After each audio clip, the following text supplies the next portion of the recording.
उत्तरकाशी की बात, जहां देर रात बारिश होने से भारी मात्रा में भूस्खलन हुआ है। जहां चिन्याली सोंड नगुड़ के पास भारी मलबा आया है और मलबा आने से गंगोत्री नेशनल हाईवे एक बार फिर से बंद हो चुका है। बुलडोजर की मदद से मलबा हटाने का काम हो रहा है।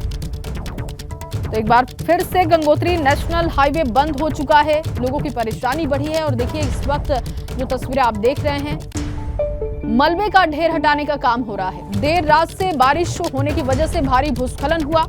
उत्तरकाशी की तस्वीरें आप देख रहे हैं, एक बार फिर से गंगोत्री नेशनल हाईवे बंद हुआ है।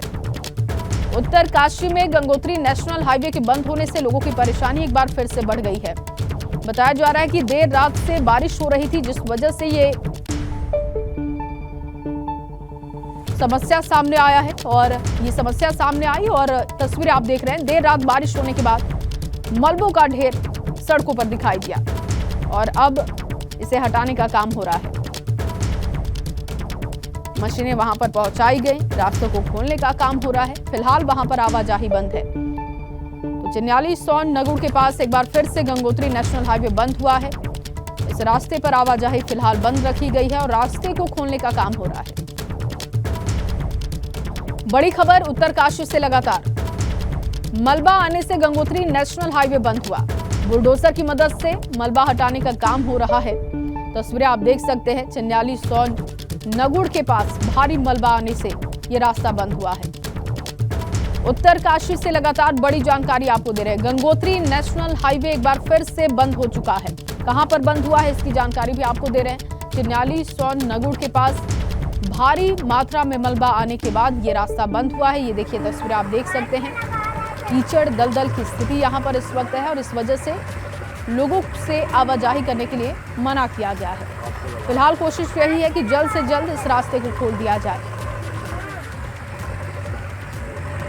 क्योंकि अमूमन इन रास्तों से होकर लोग गुजरते हैं और विकल्प के तौर पर कोई दूसरा रास्ता नहीं है। तो जैसे ही ये रास्ता खुलेगा, आवाजाही शुरू की जाएगी। फिलहाल आपको बताएं कि रास्ता ये बंद है। तस्वीरें लगातार आप देख रहे हैं, तस्वीरों में आप देख सकते हैं किस तरीके से मशीनें अपना काम कर रही हैं। बीआरओ की जो टीमें हैं वो लगी हुई हैं रास्तों को खोलने में। चिन्याली सोंड नगुड़ के पास का ये इलाका है जो कि मलबा आने की वजह से बंद हुआ।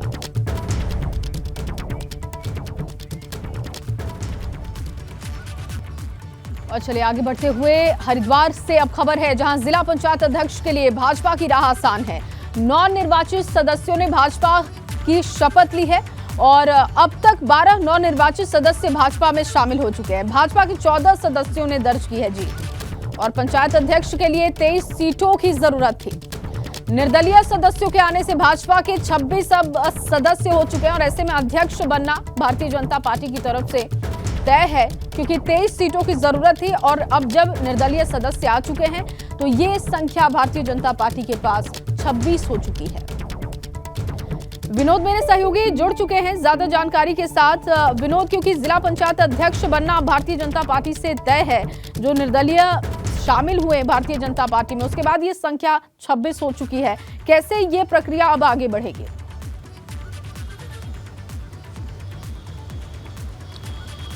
बिल्कुल, देखिए भारतीय जनता पार्टी जिस तरह से त्रिस्तरीय पंचायत चुनाव में उनका शानदार प्रदर्शन हरिद्वार में रहा है, अब उन्होंने 14 जो लोकसभा जिला पंचायत सदस्य हैं उन्होंने जीत हासिल की है, लेकिन संख्या कहीं ना कहीं अब उनकी बढ़ती जा रही है। यानी बसपा हो या निर्दलीय हो, तमाम जिला पंचायत सदस्य जो जीते हैं उन्होंने भाजपा का दामन थामा है और करीब अब भारतीय जनता पार्टी की संख्या करीब 26 पहुंच चुकी है। यानी 23 सीटों की आवश्यकता होती है, लेकिन अब 26 का आंकड़ा है। तो ये ज़रूर मानिए कि अब भारतीय जनता पार्टी का ही जो जिला पंचायत अध्यक्ष होगा वही भाजपा का ही बनने जा रहा है। रणनीति जरूर भारतीय जनता पार्टी ने परसों से ही शुरू कर दी थी। जैसे जैसे नतीजे जिला पंचायत के सामने आ रहे थे तो भाजपा की ओर से जो एक रणनीति थी, एक गठजोड़ की रणनीति थी, उन्होंने शुरू कर दी थी।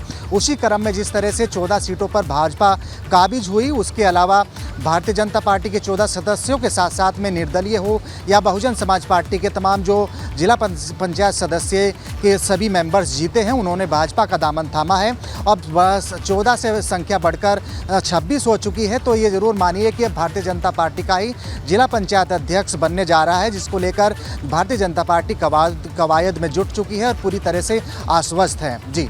बिल्कुल। और विनोद, लेकिन क्योंकि ये पहली बार ऐसा है कि जब कब्जा पंचायत पर भारतीय जनता पार्टी का हुआ है, और आने वाले समय में क्योंकि निकाय चुनाव और इसके बाद लोकसभा का चुनाव, कैसे इसका फायदा भारतीय जनता पार्टी को मिलेगा?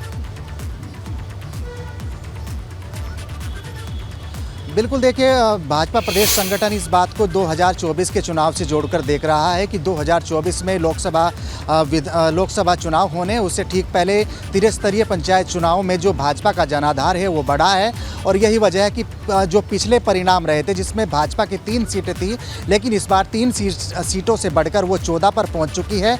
यानी करीब अब ये मानिए कि जो 2024 की जो मैराथन है उसको जोड़कर ये देखा जा रहा है। और जिस तरह से 14 सीटें इस बार भारतीय जनता पार्टी के जिला पंचायत सदस्य के जो सीटें आई हैं, उसमें ये भी मानिए कि जिला पंचायत सदस्य ये का जो जिला पंचायत अध्यक्ष है उनका बनना तो तय ही है, लेकिन 2024 की मैराथन भी पूरी तरह से भारतीय जनता पार्टी ने शुरू कर दी है। और जो पिछले परिणाम रहे हैं जिसमें 3 सीटों पर भारतीय जनता पार्टी सिमट कर रह गई थी, इस बार के अच्छे परिणाम तो जरूर रहे, लेकिन 2024 भी सबसे बड़ा लक्ष्य बीजेपी के सामने है। और हरिद्वार में जिस तरह से जनाधार भारतीय जनता पार्टी का बढ़ता जा रहा है और जिला पंचायत अध्यक्ष की जो कवायद है वो पूरी तरह से अब शुरू हो गई है।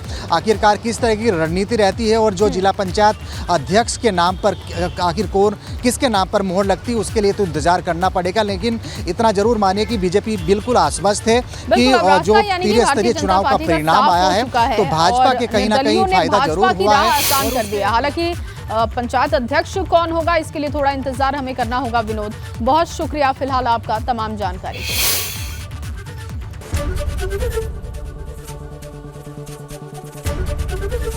एबीपी गंगा, खबर आपकी, जुबान आपकी।